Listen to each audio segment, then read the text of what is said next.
Come on, 2, 3.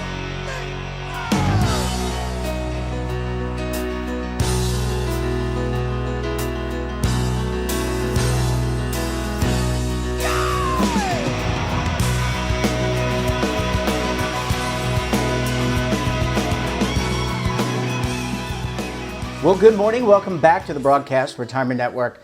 I'm Jeff Snyder. This is BRN AM for Wednesday, March 2nd, 2022. And our top story today, having a pet can delay memory loss and cognitive decline. And it's also a good thing.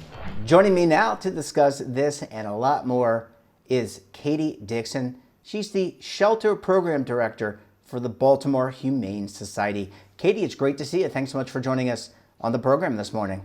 Thanks for having us. Yeah, I don't know if I told you this or not. I'm a huge animal fan, and I love having on people who are passionate like the Baltimore Humane Society. And let's just start with the rich history that is the Baltimore Humane Society, founded in 1927. So there's this rich, long history of helping out Baltimore's cat, dog, horse, equine population. Yeah, so we were privately founded in 1927. Our founder's name is Elsie Seeger Barton. She pretty much dedicated her lifelong mission to helping and saving unwanted animals. So we're getting close to being in operation for almost 100 years. The shelter accepts owner-surrendered pets. So right now we do accept dogs, cats, and small animals, and offer several other services for pets as well. Yeah, and I mean, you and your colleagues, your team, you have to be very passionate about animals. You have to love animals. But I would think the general community in and around Baltimore, I would think that most people are very passionate about their animals as well. They definitely are. We get a lot of really great people come to the shelter because they have a lifelong love of animals. Yeah, and I have to think. Well, let me ask you this: what was the impact of the pandemic? Forgetting the obvious, the health, the financial, but what was the impact to your guests, your shelter guests, your dogs, your cats, your small animals? I mean, what has been the impact for them? We were very, very fortunate. We thought the pandemic was going to cause an influx of owner surrenders and we were going to have many long-term residents, but we saw actually the opposite, which was a huge desire for adoption. So we've been very fortunate that the animals here have moved very quickly out of the system into new homes. That being said, the pandemic has naturally impacted us financially. We've seen less in-kind and monetary donations come in, but from the animal standpoint, we've been very fortunate that they've found homes very quickly. And during the pandemic, during the time that we've all been quote unquote quarantined and away from each other, I mean, were you able to have people come to the shelter? I always like going to the shelters and petting the cat. I like cats. My wife loves dogs, and I like just kind of sitting with them and talking to them. Did you have an influx of people, or were people kind of like, okay, well, it's COVID, I don't want to go anywhere? A little bit. I could say there was definitely a desire to come out and spend time with animals and learn more about adoption and bring an animal into the home. So I think we were pretty fortunate that that did not deter people from wanting to come to the shelter and see the animals. Yeah, and you mentioned donations. How do people donate to a humane society, whether it's the Baltimore Humane Society or and give back? And we'll talk about volunteerism in the second segment, but how do people give back to you? Sure. Our organization is strictly a nonprofit organization, so we run solely off of monetary donations. So without people's donations, we can't operate as an organization. So there's several ways of donating, one being going on our website and being able to donate through the website. We also always need in-kind donations. So there's many items that the shelter needs, whether it's food or cat litter, that helps definitely financially, and that goes all of the donations, whether it's monetary or in kind, goes directly towards the care of the animals here. Yeah, and again, there's lots of ways that you can contribute if you're out there. Look, having a pet, very therapeutic. I can tell you during this pandemic, quarantined, and I love my cats, love my wife, love my cats. I spent a lot of quality time with both the cats, But there have been studies that have really said that having a pet is very therapeutic. It not only helps you with emotionally, but it can help you with staving off long-term memory loss, Alzheimer's, dementia. I want to get your thoughts on that. Absolutely. There's been really great studies that have shown that it decreases blood pressure. I can say that my animals are my one consistent thing, when, especially in a pandemic, when everything's changing, they're always there, and it's great after a long day just to be able to spend time with them. So there's great physical and mental benefits for owning a pet. Katie, what's the process if I come to the shelter and I'm thinking about adopting an animal, whether a small animal or a dog, a cat? What's the process that I need to go to? You don't just hand out dogs and cats to just anybody, right? There's a vetting process, there's a licensing process, et cetera, that you have to go through. So we have an application process that can be started on our website, or when those looking to adopt come into the shelter can fill one out here. The application process takes about 24 to 48 hours for us to process. There is some basic background checking. We have all of our applicants meet with an adoption counselor just to set everyone up to succeed when bringing a new pet into the home. And then we schedule a time for them to take their pet into the new home. How do I pick a pet? I can tell you, as we were talking about before, I fall in love with I love black cats. We have a black cat. We also have a tabby Persian mix named Peaches. The black cat's name is Sebastian. I fall in love with every one I meet. How do you figure out what animal is right for you and whether or not it's got the right personality, if it fits into your home? I mean, that's got to be a very comprehensive process. It is, because you usually want to take all of them home. It's hard to pick just one, but the staff and volunteers here work individually with each applicant just to get a feel for what their lifestyle's like, what type of personalities they're looking for in a pet. And then we introduce them to several pets. And usually when you find your pet, you kind of know. You get that connection pretty quickly. Also, there's a little saying that they choose you. So sometimes even just the way they look at you or interact with you, you kind of know that that's the one for you. Yeah, I like that it's almost like being star-crossed lovers. It's kind of how I met my wife. Your picker they just come to you and they love you, and it really is an amazing thing. Katie, I need to take a very quick break. When we come back, we'll talk about a call for volunteers, how you can get involved with your local humane society. You're going to want to stay tuned right here on BRN AM.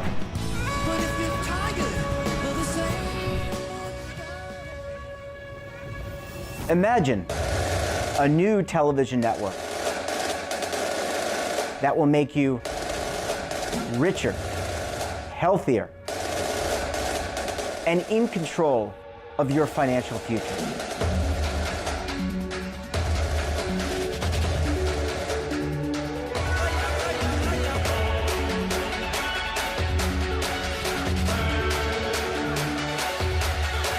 This network is for the policewoman in Nashville, Tennessee, the baker in Dubuque, Iowa, the teacher in Lexington, Kentucky.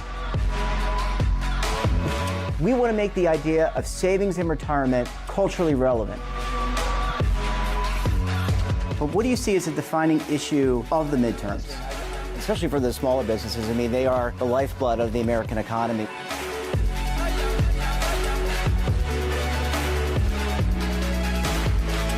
Featuring exclusive interviews, current affairs, and docuseries.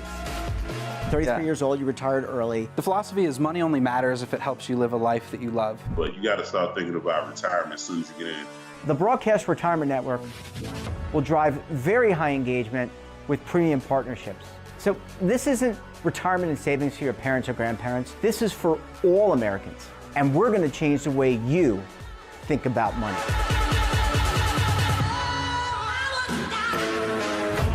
Welcome to the next frontier of retirement and savings. This is BRN, the Broadcast Retirement Network. Are you stuck with a low credit score? A credit report and score that's causing you to be denied credit or pay higher interest rates than others for the same things? Then do what Terrence did and call Credit Repaired for your free credit evaluation to help restore your credit. I started thinking about buying a new house, and my score wasn't where I needed it to be. I called and spoke with one of the representatives, and we just had a good conversation, and I liked what he was saying. Just one call for his free credit evaluation was all it took to start back on the track to repairing his credit. I'm seeing the deletions and I'm getting the report, so I know something's being done. It does make a difference to me. All it takes is one call to get started. Credit repair has given me a second chance to have a better credit score. Don't let a low credit score hold you back another day. Do what Terrence did and make the call for your free credit evaluation.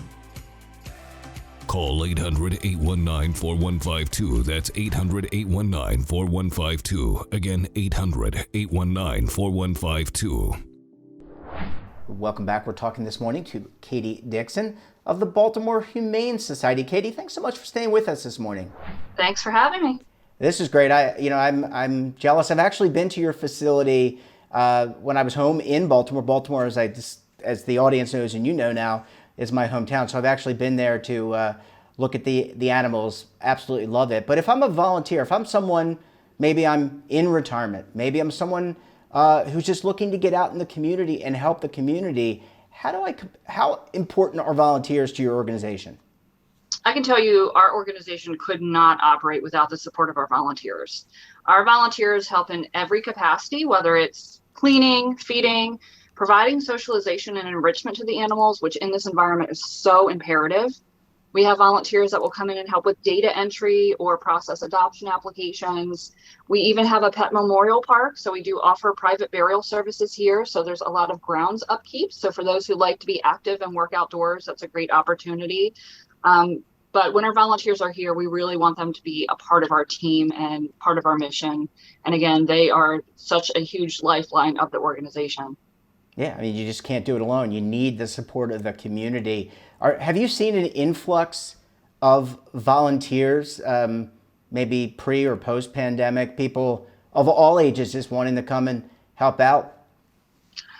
During the pandemic, when it first started, we did have to put some limitations on onboarding new volunteers just because there was so much unknown. But we are back to regular onboarding of volunteers.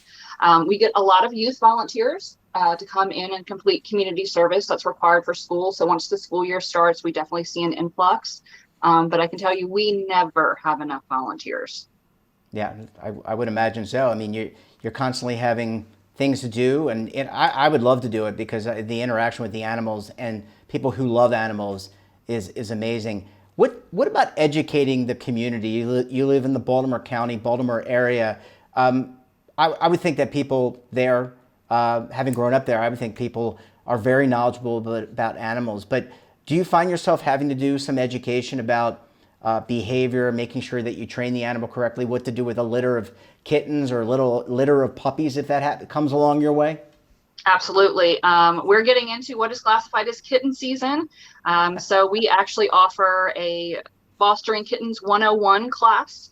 That's actually going to be March the 6th, and that is available for anyone to participate via Zoom. And it does go over what happens when you find litter of kittens. We also have a low-cost wellness center. So that's a lot of education on pet care and wellness. And each applicant that we work with, we have a small training department. So they do provide a lot of pre and post adoption support in regards to how to properly train and integrate that new pet into the home. And you mentioned fostering a pet. That's different than adoption. What is a foster? I mean, is it like a foster parent for a child? You take the child in and you try to socialize it. You know, a cat and a dog's a little bit different, but you try to acclimate the child and give them some level of consistency. Exactly. We often need fosters to foster underage kittens. So little kittens that are not of age for adoption, and they need that socialization and enrichment. So it's really fun to see those kittens grow, and once they're of age, they come back to the shelter and go up for adoption. We often have medical cases that are better rehabbed outside of the shelter environment. And sometimes we just need foster homes for decompression for our long-term residents. They just need a change of scenery, time outside of the shelter. So fosters are really, really imperative to the care of the animals here. Yeah, I don't want to sound like Bob Barker, who used to host The Price is Right. But how important is it to have your pet spayed and neutered? He used to say that, by the way, after every show. Don't forget to have your pet spayed. I'm old enough to remember Bob Barker. Many people are probably watching this and saying, who? Now, he used to host Price is Right before Drew Carey. But what about the importance of having your pet spayed and neutered? It's very important. Number one reason that we see puppies and kittens come into the shelter is because of unspayed and neutered pets. Spaying and neutering can help from a longevity standpoint. It can help reduce risk of certain cancers in pets, as well as potentially help aid in a little bit behaviorally. So it's really, really imperative that everyone goes through getting their pets spayed and neutered, definitely to help with just the animal population that we see in shelters. Yeah, it's just better off for the animal. I forgot to ask you this at the top of the segment. If I want to volunteer, how do people who are watching the show living in the Baltimore community, the Baltimore area, how do they, or by the way, their own humane society in their own personal local location, how do they volunteer? What do they need to do? For our organization, you would just need to fill out a volunteer application, which is available on our website, which is www.bemorehumane.org. Once your application has been processed, which can take a couple days, we send out information on how to go through an orientation slideshow that discusses the history and mission of our organization, policies and procedures, and all of the different volunteer opportunities. And then we allow our volunteers to create their own schedule and pick different shifts and classes in regards to animal handling and animal care. I think that's one of your cats calling. Yeah. I'm kidding. That's a volunteer calling. Yes. Well, Katie, we're going to leave it there. Really great to talk to you. I love this story. I think it's therapeutic. It really helps people of all ages. Great to see you. Thanks for joining us, and we look forward to having you and the Humane Society back on the program again very soon. Thanks so much. That wraps up this episode of BRN AM. Have a topic of interest, someone you think we should talk to, drop us a line. And don't forget, for all the latest curated news in lifestyle, wellness, finance, tech, so much more, and all in one place, check out today's edition of our daily newsletter, The Morning Pulse. Want to search our archives and see our latest content? Well, check out our website. That should be right below. And also our streaming partners, Amazon, Roku, Samsung, and over 100 more. We're back again tomorrow. Until then, I'm Jeff Snyder. Stay safe, keep on saving, and don't forget, roll with the changes. Waiting here for you to take and drink of. But if you're tired, come on. Now is your opportunity to co-create content around any topic on the first lifestyle and wellness network. Reach a global audience through our platform and co-own exclusive branded content. All of our programs are available on demand and also as audio-only podcasts, so you can take us on the go. Broadcast Retirement Network, available anytime, anywhere, and on any device. Are you being audited and do you owe the IRS $10,000 or more in back taxes? Is the IRS threatening to take more of your money? Don't fight the IRS alone. The Tax Doctor is here to help you negotiate your tax bill and reduce your stress. The IRS can freeze your assets and seize your bank accounts, but you can stop these IRS actions. The Tax Doctor will work with you using our years of experience to represent your case to help you get the best resolution under the IRS guidelines. Help is here to deal with the IRS to reduce your stress. We've handled thousands of cases, so we know what we're doing.